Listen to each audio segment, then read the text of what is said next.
กับเข้ามาสู่ระยะที่2ระยะสนทนาธรรมระยะสนทนาธรรมในมื้อนี้งานเฮือนดีการไปงานเฮือนดีเฮาจะได้หยังแดและมีหยังในพิธีในงานเฮือนดีมื้อนี้แม่คุณดีจันทจักรมาร่วมสนทนากับรายการของเฮาตอนนี้เพิ่นอยู่กับรายการของเฮาแล้วสบายดีด้วยสบายดีด้วยคือดังที่นะลูกได้ว่าไปเนาะนะงานเฮือนดีอยากเฮาฮู้ว่าไปงานเฮือนดีแล้วเฮาได้หยังแดแล้วก็มันมีวิธีหยังที่ว่าจึงอื่นว่าเฮือนดีด้วยคันจะเว้าเรื่องเฮือนดีนี่ก็เป็นเรื่องที่น่าสนใจเนาะเพราะว่าพวกเราจะเคยเห็นเวลาที่พวกเราไปเฮือนดีจะเห็นหลายคนก็จะไปเล่นไพ่ด้วยหลายคนก็จะไปกินเหล้าด้วยหลายคนก็จะไปลมกันเนาะด้วยฉะนั้นแล้วสิ่งที่พวกเราเอิ้นว่าเฮือนดีหั่นถือว่ามีนัยยะมีความหมายได้โดยเพราะว่าเวลาที่เฮือนใดที่มีคนเสียชีวิตหรือว่ามีคนตายเพิ่นจะเอิ้นเฮือนดีเนาะอะไรตัวนี้แหละว่านะบัดนี้มีการเสียชีวิตหรือว่าตายแล้วบัดนี้เป็นยังเฮาจึงว่าเดี๋ยวไปเฮือนดีนะและอยากให้แม่เว้าถึงการที่ว่าไปเฮือนดีแล้วเฮาไปทำบุญบ่หรือว่าไปเฮ็ดหยังนั่นแหละตัวสำคัญเนาะเพราะว่าเฮือนดีนี่เป็นเรื่องที่ว่าพวกเราถือสำคัญเนาะถือสำคัญอยู่บ่นว่าเวลาที่พวกเราฮักแพงกันเวลาที่พวกเรารู้จักกันถ้าว่าหากมีผู้ใดผู้หนึ่งหากเสียชีวิตลงพวกเราจะไปหาไปให้ความอบอุ่นไปให้ความแสดงถึงว่าพวกเรานี่มีความเคารพมีความฮักแพงกันเนาะฉะนั้นแหละจุดนี้แหละสำคัญที่หลายคนจะต้องมาโฮมกันในงานเนาะฉะนั้นแหละสิ่งที่สำคัญนี่พระพุทธเจ้าเพิ่นจะถือโอกาสสำคัญเลยว่าในงานใดก็ตามเวลาที่มีคนมาเต้าโฮมกันหลายๆเนาะถือว่าเป็นโอกาสที่จะเฮ็ดให้ชุมชนนั้นได้ยินได้ฟังคำสอนโดยฉะนั้นแหละเพิ่นจะค่อยมีพระสงฆ์เพิ่นจะมาสวดเพิ่นจะมาสูตรในบทต่างๆที่พวกเราเคยไป งานเฮือนดีเนาะอยู่ในงานเฮือนดีหั่นถ้าว่าพวกเราไปให้ถึกไปปฏิบัติให้เป็นพวกเราจะได้ของดีเพิ่นจังค่อยเอิ้นเฮือนดี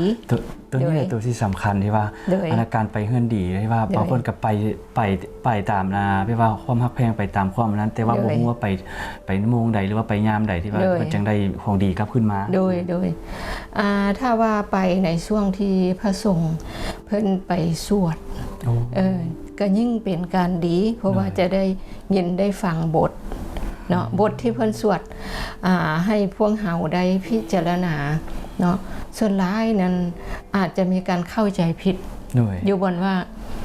เพิ่นมาสวดให้คนตายเนาะความจริงแล้วเพิ่นก็สวดให้ผู้เป็นนี่แหละได้ยินนำเนาะสำหรับผู้ตายหั่นบางครั้งถ้าว่าหากชีวิตเพิ่นบ่ทันแตกเพิ่นก็อาจจะได้ฟังพระสูตรได้ฟังคำสอนและจะเฮ็ดให้เพิ่นสามารถเข้าถึงธรรมได้เนาะแต่ว่าสำหรับผู้เป็นบัดนี้ผู้ที่ยังมีชีวิตอยู่เวลาที่เข้าไปเฮือนดีแล้วไปพิจารณาพระพุทธเจ้าเพิ่นให้สำคัญในเรื่องเพิ่นเอิ้นมรณานุสติพิจารณาความตายเนาะพิจารณาความตายซึ่งถ้าไปแล้วไปเห็นว่าผู้เพิ่นตายนี่เพิ่นตายให้เฮาเบิ่งเพิ่นได้ตายให้เฮาเบิ่งได้นี่แล้วก็พิจารณาว่ามื้อใดมื้อนึงความตายนั่นก็อาจจะมาถึงเฮาแม่นแหละเพราะว่าทุกคนนี่บ่สามารถที่จะหลีกเลี่ยงภัยตัวนี้ได้โดยซึ่งอยู่ในบทสวดเพิ่นก็เว้า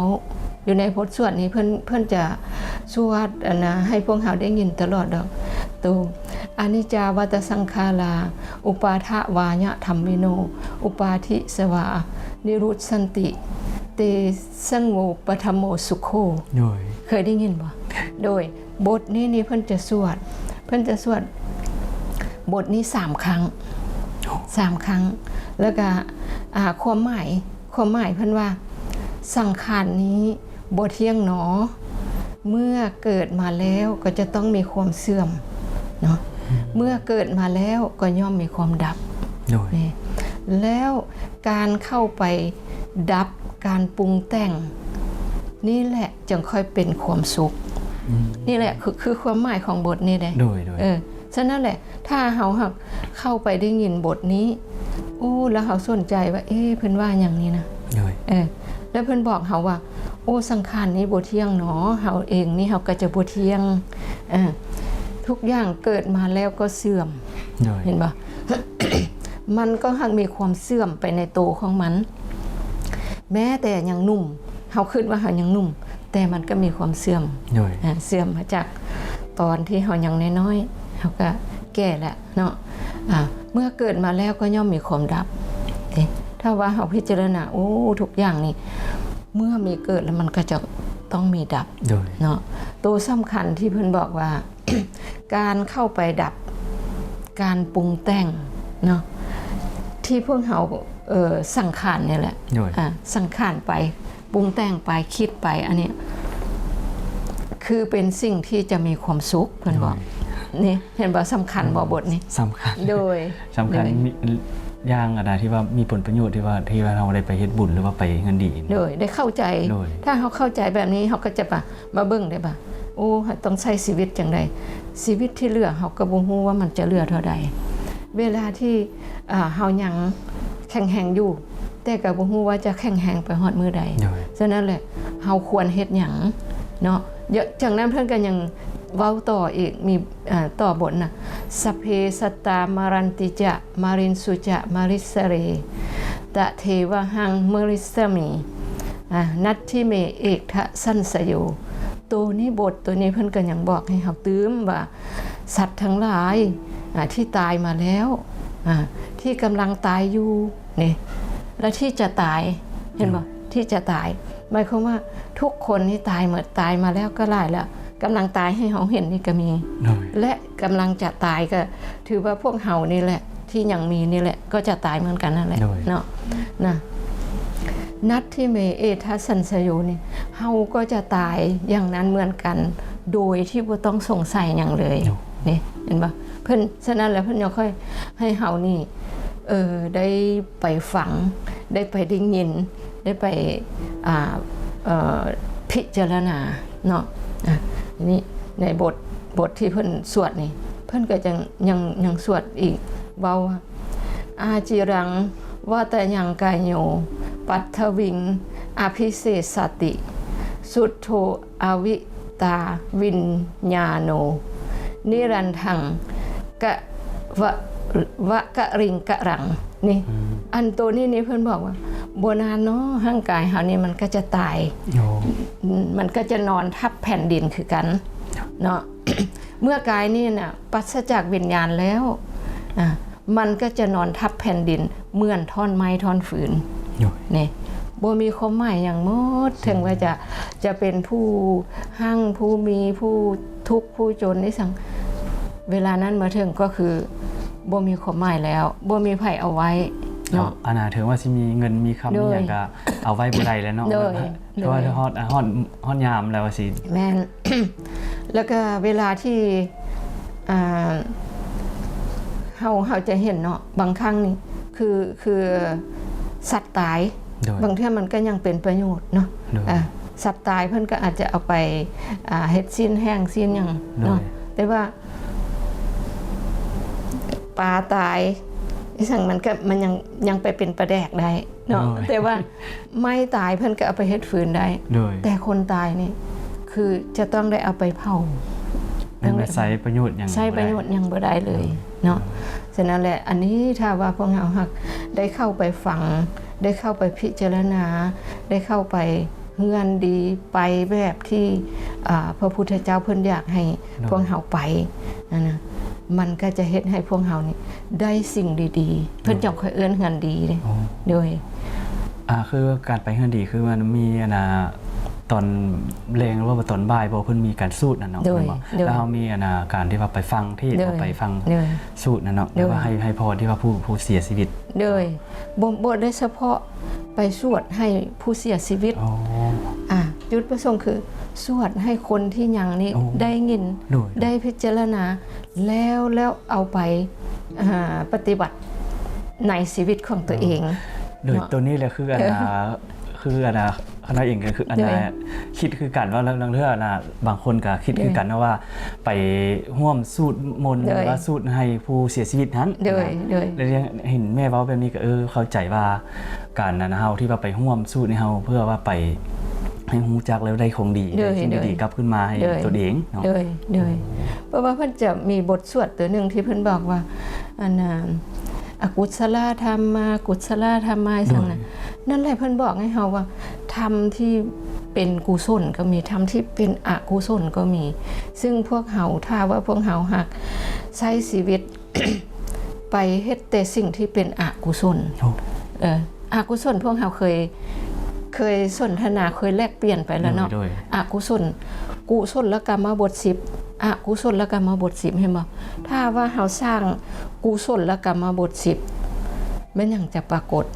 สวรรค์จะปรากฏมนุษย์จะปรากฏเห็นบ่ฉะนั้นแล้วถ้าว่าเฮาหักเข้าใจว่าถ้าว่าเฮาหักไปสร้างอกุศลสร้างแต่อกุศลแล้วมันจะไปใส่แน่นอนแหละมันต้องไปเป็นตกไปนรกไปเป็นสัตว์เดรัจฉานไปเป็นเปรตเห็นบ่ฉะนั้นอันนั้นเพิ่นเอิ้นหยังเพิ่นเอิ้นทุกขติภูมิเนาะฉะนั้นถ้าว่าพวกเฮาหักไปได้ยินเพิ่นสวดแนวนี้ได้พวกเฮาจะต้องกลับมาละมาพิจารณาตัวเองนี่ได้พิจารณาได้ปฏิบัติตัวเองให้เป็นกุศลแล้วบ่ได้สะสมสร้างบุญสร้างกุศลสะสมบารมีของตัวเองแล้วบ่เนาะบ่แม่นว่าถ้าว่าเฮาไปแล้วไปแต่ลิ้นไผไปแต่สุ่มแซวไปแต่ลมกันอันนี้มันจะเฮ็ดให้พวกเฮาเพิ่นเอิ้นว่าพระพุทธเจ้าเพิ่นบ่ให้ประมาทคำว่าบ่ประมาทของเพิ่นนี่คือนี่แหละจะต้องมีสติพิจารณาให้เห็นถึงความตายอยู่เรื่อยๆบ่แม่นความตายพิจารณามื้อละเทื่อหรือว่า7มื้อต่อเทื่อนะเพิ่นยังเอิ้นประมาทเนาะฉะนั้นเลยเพิ่นให้ว่าทุกลมหายใจเข้าออกหรือว่าให้พิจารณาความตายอยู่เนืองๆว่าเฮาสามารถตายได้ทุกเมื่อเนาะแล้ววันนี้เฮาจะถามว่าคือไปเฮือนดีแล้วมันมีการลินไพ่บ่หรือว่าการพนันนี้มันอยู่เคียงคู่กันบ่หรือว่าอันนี้นี่มันเป็นอีสังเพิ่นเอิ้นน่ะค่านิยมที่สร้างกันมาว่าเวลามีคนเสียแล้วต้องไปเล่นไพ่เพื่อหยังเพื่ออบอุ่นเพิ่นยันบ่มีคนอยู่นำแม่นบ่แต่ว่าความจริงแล้วบ่แม่นถ้าว่าไปหลายๆคนจังซั่นแล้วเพิ่นให้ฟังธรรมบ่ฟังธรรมก็ให้พากันพิจารณาสมาธิให้พากันนั่งเงียบๆสมาธิเบิ่งตัวเองเบิ่งผู้ตายให้เฮาได้บทเรียนจากที่เพิ่นเป็นบทเรียนให้เฮาที่เป็นอันนั้นเพิ่นเอิ้นว่าเป็น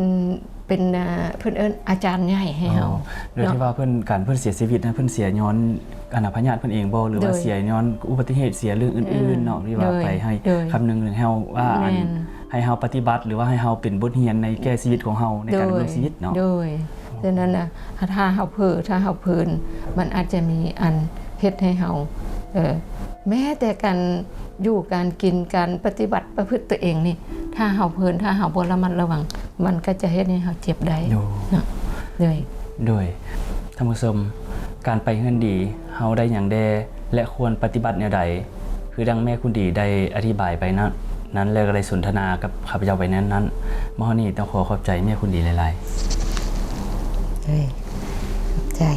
ๆท่านผู้ชมมอนี่พักเอาชมสิ่งที่น่าสนใจจากรายการก่อนแล้วจะกลับเข้ามาสู่ระยะต่อไป